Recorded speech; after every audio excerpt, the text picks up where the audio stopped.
The under trays are important to managing airflow and proper cooling of the engine, brakes, and transmission.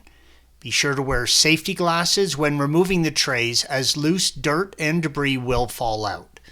Depending on how your Cayenne is optioned may depend on the underbody trays you have. Our Project S had underbody side trays. They have access to factory lift points that you do not need to remove the entire tray to access. Red arrows.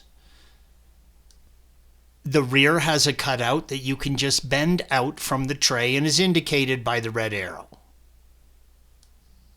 The front also has an access panel that you can bend out from the tray, again indicated by the red arrow.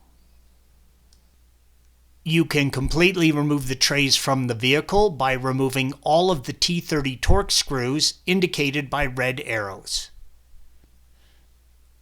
There is a front under tray that connects to both the front bumper cover and the transmission tray. To remove the tray, remove the torque screws from the front, red arrows, and the T30 torque screws that connect it to the transmission tray, blue arrows.